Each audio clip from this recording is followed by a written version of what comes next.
Whitechapel, East End de Londres. O ar é espesso de carvão, fuligem e um medo que se pode sentir na pele. Nenhum lugar na Europa concentrava tamanha miséria e desespero. Um labirinto de sofrimento humano e sombras. E foi aqui, nestas vielas escuras e esquecidas, que o terror encontrou seu nome mais infame e duradouro. Meu nome é Cornelius Blackwood. Serei seu guia pelas sombras de um dos maiores e mais sombrios mistérios da humanidade. Um assassino que nunca foi pego, cujo nome ecoa há mais de um século em pesadelos. Londres, em 1888, era a maior metrópole do mundo, com uma população transbordando os 5 milhões de habitantes. Mas o progresso glorioso da Revolução Industrial tinha um preço terrível, pago com sangue e suor nas sombras. No East End, a pobreza não era apenas uma condição, era absoluta, um abismo de fome e degradação diária. Os cortiços abrigavam famílias inteiras em um único cômodo úmido, sem luz, sem higiene,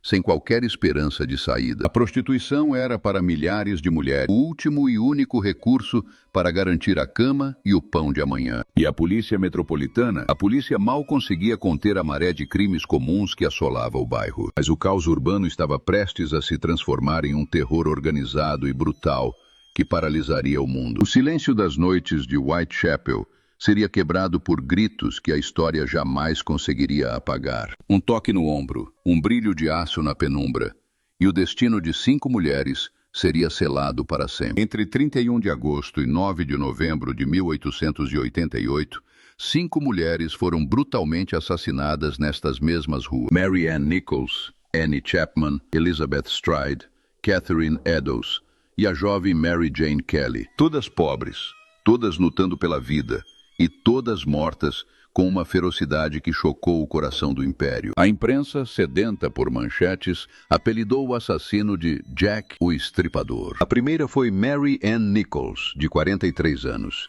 encontrada em Bucks Row, na calada da madrugada fria. A garganta cortada de orelha a orelha, o abdômen mutilado. Jack já mostrava sua assinatura de horror. Testemunhas disseram tê-la visto viva pouco antes da meia-noite, bêbada e implorando por moedas para dormir. Em poucas horas, seu corpo jazia sem vida e desfigurado, marcando o início de um outono de sangue. Annie Chapman foi a próxima, em 8 de setembro. O assassino foi mais longe, retirou órgãos da vítima. Elizabeth Stride, a vítima do cachimbo, foi morta em 30 de setembro. Jack estava insaciável naquela noite. Na mesma noite, a polícia estava desesperada, a imprensa histérica. O povo de Londres vivia em estado de sítio invisível. E então veio Mary Jane Kelly, o ápice absoluto da crueldade e da desumanidade. Seu corpo foi tão brutalmente desfigurado que levou horas para que os médicos pudessem identificá-la. Jack não apenas tirou sua vida, ele destruiu sua identidade. A investigação foi conduzida pela Divisão H da Polícia Metropolitana, um desafio sem precedentes para a época. Sob o comando do comissário Charles Warren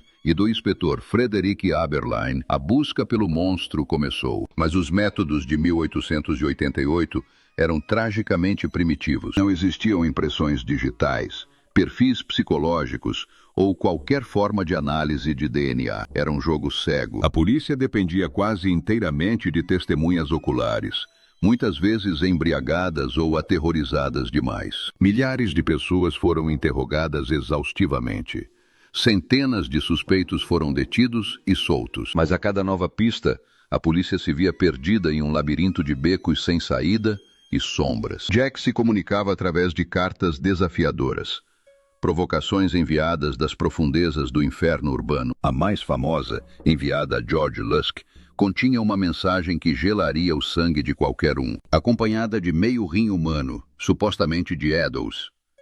Do inferno era o endereço do remetente. A caligrafia era trêmula e estranhamente polida, um retrato da psicopatia vitoriana em cada traço. Enquanto alguns acreditam em fraude jornalística, o rim enviado era indiscutivelmente real e humano. Em 1892, após anos de busca infrutífera, o caso foi oficialmente arquivado. O monstro venceu o silêncio. Jack, o Estripador, simplesmente evaporou na névoa de Londres. O inspetor Aberline morreu obcecado pelo fracasso. Charles Warren caiu sob o peso da pressão pública. Onde ele foi parar? Morte natural, internação em um asilo ou proteção de forças poderosas. Nas covas rasas do século XIX, as ruas de Whitechapel mudaram. O bairro nunca conseguiu se livrar totalmente da memória do homem que rasgou sua alma urbana. E a pergunta que nos persegue há 100 anos continua sem resposta. Quem era o homem sob a cartola? A lista de suspeitos é uma galeria de horrores,